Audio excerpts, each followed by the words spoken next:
உள்ளே மாட்டியிருக்காங்க அப்படி தகவல் வருது. உள்ளே உள்ளே யார் யார் அவைலபிள் இருந்தாங்க அவங்ககிட்ட விசாரிக்கும் போது ஒரு 3 பேர் வந்து உள்ளே இருப்பாங்க. அதில் ஒரு பாடி எடுத்தாச்சு. மீதி 2 பேர் எப்படி இருக்காங்க என்னென்னா இப்போ எடுத்தால் தான் தெரியும். டெப்ரிஸ் எடுத்துகிட்டு இருக்கோம். இந்த ஃபர்ஸ்ட் ஃப்ளோருடைய ரூஃப் உடைய போர்ஷன் தான் ஒரு காங்க்ரீட் போர்ஷன் இருக்கு இல்லையா, அது அப்படியே விழுந்துச்சு. அதுக்கு கீழே 3 பேர் நின்றுட்டு இருப்பாங்கிறேன். அது அவங்கள மேலே விழுந்துச்சு. அந்த இம்பேக்ட்னால அந்த கிரவுண்ட் ஃப்ளோருடைய ரூஃப் இருக்கு இல்லையா, அதுவும் கொஞ்சம் டேமேஜ் ஆகி கீழே விழுந்துச்சு. பட் கீழே யாரும் இல்லை கிரவுண்ட் ஃப்ளோரில். So only damage is in the first floor. அதில் வந்து 3 பேர் இருந்தாங்க, அவங்க மாட்டிட்டாங்க உள்ள. 3 பேரில் இப்போ பாடி எடுத்துகிட்டு இருக்கோம். உங்களுக்கு கன்ஃபார்ம் கம்ப்ளீட் ரெஸ்கியூ முடிஞ்ச பிறகு சொல்கிறோம். ரீசன் அது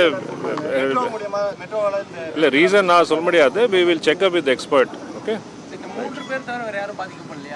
இல்லை 3 பேர் தான் சொல்கிறாங்க. பட் அதான் சொல்கிறேன், நம்ம வெயிட் பண்ணலாம். கம்ப்ளீட்டாக வந்து அந்த காங்க்ரீட் ஸ்ட்ரக்சர் வெளியே எடுக்கட்டும், எடுத்து பார்க்கலாம்.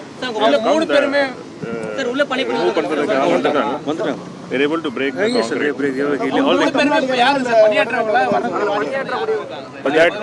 We'll give the details after some. Verify பண்ணிட்டு கொடுக்குறோம். Okay. License da? Yes. Yeah, license. Get all update. Please wait பண்ணுங்க. Sure. Update கொடுக்குறோம். ரோட் இருக்கு, மெயின் ரோடுக்கு கொஞ்சம் ஓரமா வந்துருங்க. நிச்சயமாக. அதாவது சென்னை ஆழ்வார்பேட்டையில் உள்ள தனியார் மதுபான விடுதியின் மேற்கூரை இடிந்து விழுந்து இந்த விபத்தானது ஏற்பட்டுள்ளது. இடிபாடுகளில் வந்து சிக்கியவர்களை மீட்கும் பணியில் வந்து தீயணைப்பு வீரர்கள், காவல்துறையினர் வந்து ஈடுபட்டு வருகிறார்கள்.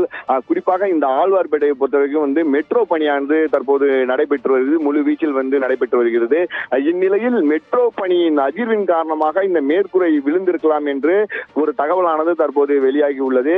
இந்த விடுதியினுடைய மேற்கூரை இடிந்து விழுந்ததில் வந்து 3 பேர் உள்ளே சிக்கியிருப்பதாகவும் ஒருவருடைய உடல் வந்து எடுக்கப்பட்டுள்ளது. மீண்டும் இருவருடைய உடல் வந்து உடலாக இருக்கிறதா என்பதை குறித்து நாங்கள் வந்து தற்போது அந்த மேற்கூரையை முழுவதுமாக எடுத்து வருகிறோம். அதன் பிறகுதான் தெரிய வரும் இருவருடைய நிலை என்னவென்று. மேலும் வேறு யாராவது இருக்கிறார்களா இல்லையா என்பது குறித்து நாங்கள் ஆய்வு செய்து வருகிறோம் என்று கூடுதல் ஆணையர் அவர் வந்து தற்போது வந்து தகவலானது பத்திரிகையாளர்களை சந்தித்திருக்கிறார். மேலும் வந்து அவர்கள் யார், என்ன பெயர் என்பது குறித்தும் தாங்கள் வந்து விசாரணையில் ஈடுபட்டு வருவதாக தற்போது தகவலானது வெளியாகி உள்ளது. இந்த செக்மெட் என்ற தனியார் விடுதியின் மதுபான விடுதியின் வந்து இந்த மேற்கூரை இடிந்து விழுந்த சம்பவமானது இப்பகுதியில் மிகப்பெரும் ஒரு பரபரப்பையானது ஏற்படுத்தி உள்ளது. குறிப்பாக சொல்ல வேண்டும் என்றால் முழுவதுமாக இங்க வடமாநிலத்தை சேர்ந்த இளைஞர்கள் தான் வேலை செய்து கொண்டு வந்திருந்ததாக கூறப்படும் நிலையில் தற்போது வந்து ஒருவர் வந்து உடலை வந்து மீட்டிருக்கிறார்கள். மேலும் இருவருடைய நிலை என்ன என்று தெரியவில்லை. மேலும் அதிகமானோர் உள்ள சிக்கியிருக்கிறார்கள் என்பது குறித்து தாங்கள் வந்து தற்போது விசாரணையில் ஈடுபட்டு வருகிறோம். மேற்கூரை அகற்றும் பணியானது தற்போது முழு வீச்சில் நடைபெற்று வருவதாக காவல்துறை வந்து தெரிவித்தனர். குறிப்பாக இங்கு வந்து மெட்ரோ பணியினுடைய அதிர்வின் காரணமாக தான் இந்த மேற்கூரையானது இடிந்து விழுந்திருக்கிறது என்று ஒரு தகவலானது தற்போது வெளியாகியுள்ளது.